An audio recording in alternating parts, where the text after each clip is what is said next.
کہ ان کو بہت بہت مبارک دی جائے اور ان کے حق میں دعا کی جائے۔ سیکنڈ پوزیشن پہ ہماری دو سسٹرز ہیں، سسٹر فائزہ بشیر، سسٹر عاطفہ اختر۔ ان دونوں کی بھی پرفارمنس ہمیشہ ہی بہت اچھی رہی ہے۔ فائزہ بشیر کلاس میں بھی بہت زیادہ پارٹیسپیٹ کرتی رہی ہیں، اور سسٹر عاطفہ اختر کی بھی پارٹیسپیشن بہت اچھی ہوتی تھی۔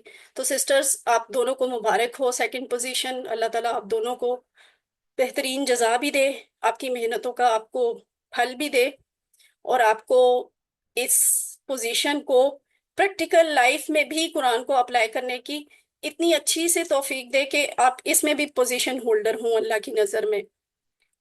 اس کے بعد ہے تھرڈ پوزیشن ہماری سسٹر راشدہ قدیر کی۔ سسٹر راشدہ قدیر 98% مارکس کے ساتھ تھرڈ نمبر پہ ہیں، اور ماشاءاللہ الحمدللہ انہوں نے بھی بڑی مصروفیات میں اتنی ہمت کی ہے۔ مسائل ان کے ساتھ بھی تھے، ہر ایک کے ساتھ ہوتے ہیں، مصروفیات بھی تھیں ان کی کچھ ایسی۔ سسٹر گلنور پتہ نہیں کلاس میں ہیں یا نہیں، مجھے ڈاکٹر طاہرہ بھی نہیں نظر آئی، البتہ امبرین طاہرہ ضرور کلاس میں ہیں۔ سسٹر امبرین طاہرہ، سسٹر گلنور بگٹی اور سسٹر طاہرہ سیمی، ان تینوں کی ایک پوزیشن ہے، فورتھ پوزیشن۔ تینوں نے 97% سے زیادہ ہی مارکس لیے تھے۔ وہ اگر پوائنٹ سم تھنگ تھا تو ہم نے اس کو خود کاؤنٹ نہیں کیا۔ الفلاح نے جس طرح سے ہمیں مارک شیٹ کی اسکیم دی تھی ہم نے اسی کو فالو کیا ہے۔ تو آپ سب کو بھی بہت مبارک ہو سسٹرز، محنت آپ نے بھی کی ہے۔ یہاں امبرین طاہرہ کا تو ویسے بھی مجھے اندازہ ہے کہ آپ کو بھی شاید کلاس میں اندازہ ہو ہی گیا تھا آخری دنوں میں کہ وہ کتنی شدید خود بھی بیمار ہوئی ہیں، بچے بھی بیمار، ہاسپٹل میں بھی، اور یہاں تک بھی ہوا ہے کہ انہیں شاید کوئی جو ورک بک وغیرہ کا کوئی کام ہے آخری دنوں میں یا کوئی کوئز وغیرہ، وہ انہوں نے ہسپتال پہ ٹھنڈے ننگے فرش پہ بیٹھ کے انہوں نے وہ کیا ہے۔ میرا مقصد یہاں پہ یہ نہیں ہے، میں بھی انہیں شاید اچھا نہ لگتا ہو، لیکن میرا مقصد یہاں پہ اس کلاس میں یہ چیز بتانے کا یہ ہے کہ جس کو لگن ہوتی ہے نا، وہ نمبرز، وہ ان چیزوں سے ماورا ہو کے سوچتا ہے، وہ ان چیزوں سے ماورا ہو کے کوشش کرتا ہے۔ آپ کا کام ہے کوشش کرنا۔ تو امبرین، آپ کو شاید افسوس بھی ہو کہ آپ یہاں پہ 97 مارکس لے سکیے۔ ویسے آپ کو بتاتی چلو انٹرسٹنگ بات کہ سسٹر امبرین طاہرہ نے ایک اور بھی QC3 ریسنٹلی کیا ہے، اور اس میں انہوں نے 100% مارکس لیے ہیں الحمدللہ۔ تو بس میرے ساتھ ہی ایسے ہوا کہ جب میرا والا کوئز ہونا تھا تو یہ بیمار ہو گئی تھی۔ تو اللہ تعالیٰ بہرحال انہیں بہترین جزا دے، ہمت دے، قرآن کو سیکھنے اور زندگی میں عمل میں لانے کی اور توفیق دے۔ یہ ہماری ان سسٹرز کے، اچھا یہ نا up to down to up جا رہے ہیں تو آپ نے کنفیوز نہیں ہونا، نیچے سے اوپر جانا ہے۔ تو یہاں آپ دیکھ رہے ہیں سسٹر رابعہ شہباز ہیں، فرزانہ ساجد ہیں، ساجدہ حیدر ہیں، کیسرا خالد، سدرا نیاب، نمرہ رحمان۔ ان سسٹرز نے ماشاءاللہ 96 اور 95% مارکس گین کیے ہیں، جبکہ سسٹر ارم نور، زینب کریم، فہمیدہ مختار اور مقدس مرتضیٰ، انہوں نے 94% مارکس لیے ہیں۔ تو یہ بھی ایکسیلنس کا سرٹیفکیٹ انشاءاللہ لیں گے، 90+ ہیں ان کے مارکس۔ اللہ تعالیٰ ان سب کی بھی کوششوں کو قبول کرے۔ سب نے بہت محنتیں کی ہیں، ہر ایک اسٹوڈنٹ کو میں پرسنلی تھوڑا بہت اب جانتی ہوں، سب کے کیا حالات تھے، کس نے کن حالات میں کورس کو کس طرح سے جاری کیا، کیسے سیکھا، وہ مجھے تھوڑا بہت تو اندازہ ہے ہی، لیکن یہ وقت نہیں ہے کہ میں ڈیٹیل آپ سے شیئر کروں۔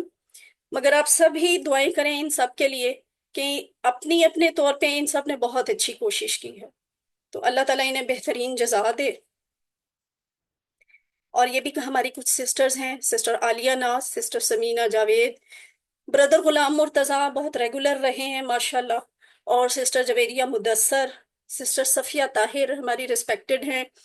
ان سب نے بھی محنت کر کے 90+ مارکس لے لیے ہیں، تو سرٹیفکیٹ آف ایکسیلنس تو ان کا بھی بنے گا انشاءاللہ۔ تو آپ سب کو سسٹرز، بردر، بہت مبارک ہو، اللہ تعالیٰ نے آپ کو یہ ہمت دی، توفیق دی کہ جیسے تیسے آپ نے کوشش جاری رکھی۔ یہاں پہ ہیں ہمارے سرٹیفکیٹ آف میرٹ والے لوگ، سسٹر ناہید اسلم، سسٹر شازیہ انجم، سسٹر سمینہ احسان، مفتاح الدین خان،